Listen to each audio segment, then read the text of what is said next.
Hello and welcome back to the channel where once again it's time for another Sega Saturn review, with us today following up last week's review of Street Fighter Collection by taking a look this week at Street Fighter Collection 2, otherwise known as Capcom Generations 5, a release that was exclusive to the Japanese region on the Saturn in December of 1998. It's worth pointing out though, it did get a worldwide release as Street Fighter Collection 2 on the Sony PlayStation. Like always, I'll be talking about what the games in the collection look like, sound like, play like, what kind of content and lifespan we've got on offer here, and ultimately whether the collection has the quality to make our worldwide Saturn top 10. It's worth pointing out last week's game, Street Fighter Collection, performed very well and did indeed enter into the Saturn worldwide top 10.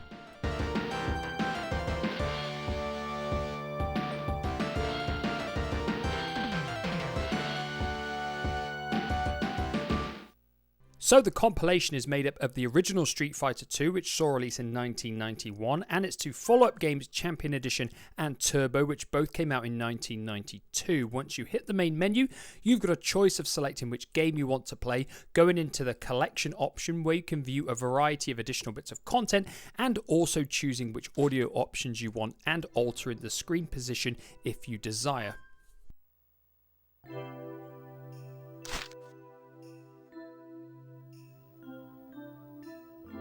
Once you've selected a game, you'll see that all the games have the same options: arcade mode versus training options, and exit into the main menu.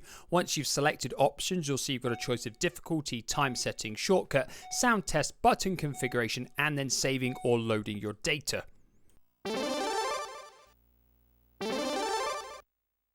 Now, dependent on which game you're playing, it will affect the number of characters you have, because the original Street Fighter 2 only has 8 characters, whereas both Champion and Turbo editions have the additional 4 characters: Balrog, Bison, Sagat, and Vega to select from too.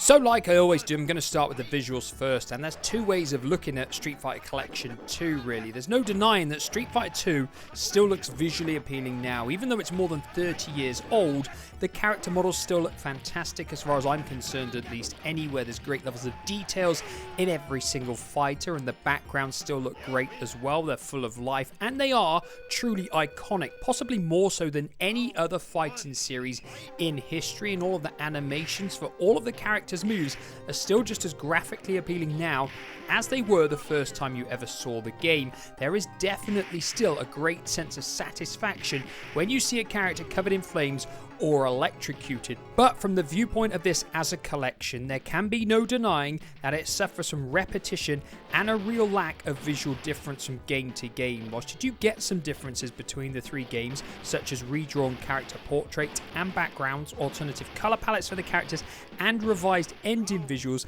there simply isn't enough to separate each game, and the lack of visual variety is the biggest drawback with me with Street Fighter Collection 2 from a graphical standpoint.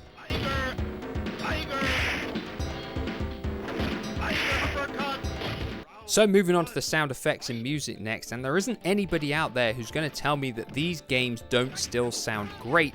They really, really do. The quality of the music in the older Street Fighter games is absolutely fantastic. I said it when I spoke about Street Fighter Collection, and I'm going to say the same thing here.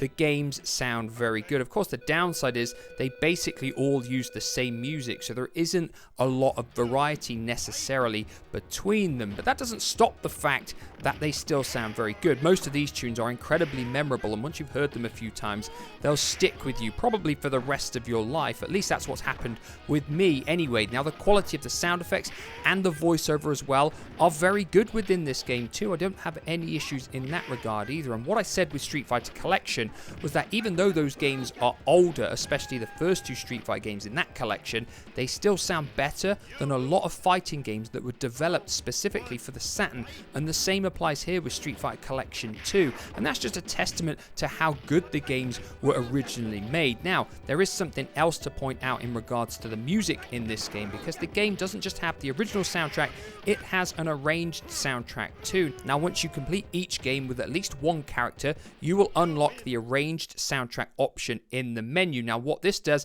is let you pick between whether you want the original music or the arranged music, and this is a really nice touch because it does indeed change the feel of the game a little bit. And I think it's nice when developers do this with games, add in updated music or altered music, because then it just gives you that little bit more choice and freedom. So of course what I'm going to do is give you samples of the original soundtrack and the arranged soundtrack, so you can make a decision for yourselves which ones you prefer.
So moving on to the gameplay, and unless you've been living under a rock for over 30 years, you're probably aware that the Street Fighter 2 games all use a 6-button interface consisting of 3 punch and 3 kick buttons, with special moves being pulled off via a combination of D-pad inputs and button presses. As I've mentioned many times in the past, when I've spoken about 2D fighting games on the Saturn, the control pad is very well suited for these games, and pulling off the moves is pretty simple, even so for less skilled players, which means it won't take long before you've learned and mastered all of the moves that each character has to offer. As you progress from the standard Street Fighter 2 offering to Champion Edition, you gain access to the 4 boss characters, which means Champion Edition does offer more variety and more moves over the base game. Champion Edition also added universal throws for most characters, as well as several additional moves or alternative moves for the characters as well. And when you move on to Street Fighter 2 Turbo, the main addition gameplay wise here of course was the increased gameplay speed, which did mean you needed to be slightly quicker with your reactions and also have more precise timing when it comes to pulling off special moves. There were also a few more moves added in this game too, but despite this, the games all play incredibly similar, and even with the gameplay tweaks, they were very minor from game to game, which of course means when you look at it from a collection standpoint, repetition and lack of variety in the gameplay are somewhat of a problem, as the games simply don't feel very different from one another. You win! So moving on to content and lifespan next, and in terms of playable characters, the original Street Fighter 2 has the basic 8, whilst both Champion Edition and Turbo have the full 12. In terms of modes of play, all 3 games are exactly the same, offering an arcade, a versus, and a training mode, but there are some additional bits of content that you can unlock within each game. Like I previously mentioned, once you finish the game with one character, you'll unlock the arranged soundtrack option for that game. If you can complete every single game with at least one character, you'll get the Super Versus option, and if you can complete a game without losing any of the matches, you'll unlock the CPU Battle Mode too. But the main bulk of additional content for me comes from the collection option on the main menu, because by selecting this, you'll be able to view a variety of artwork from each game and also character profiles and tips for the games as well. But the biggest problem here is the fact that all of this is in Japanese. So of course, if you can understand Japanese, you'll get a lot more out of it than the people who can't. But of course, the lifespan of the collection is somewhat limited, and that's just down to the fact that all 3 games are incredibly similar to play. You simply don't have the variety that you had with the first Street Fighter collection. So of course, this does really subdue the long-term potential of this collection.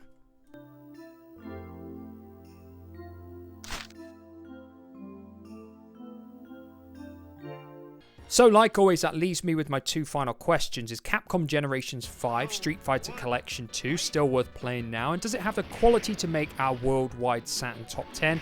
Now, I won't deny that all 3 Street Fighter 2 games on this collection are still incredibly enjoyable to play, and I actually enjoyed myself playing them all for this review. But of course, the definitive versions of Street Fighter 2 are available on Street Fighter Collection, the game that I reviewed last week, which means this collection does feel somewhat redundant and not necessarily an essential playing experience, certainly in this day and age as well. Now that leads me on to the question, does it have the quality to make our worldwide Saturn top 10? And you may well have guessed the answer, unfortunately not. The lack of variety and the similarity between all 3 games just means it doesn't have what it takes to break into that Saturn top 10. But of course, these are just my thoughts and my thoughts alone. I imagine quite a lot of people probably bought this on the PlayStation because obviously it had a worldwide release over there and it only came out in Japan on the Saturn. So of course I want to hear everybody else's thoughts on this game. Did you have it? Did you import it on the Saturn? And what did you think of Street Fighter Collection 2? Let me know your thoughts down below, and like always, I'll be back in the near future with another review. Goodbye for now.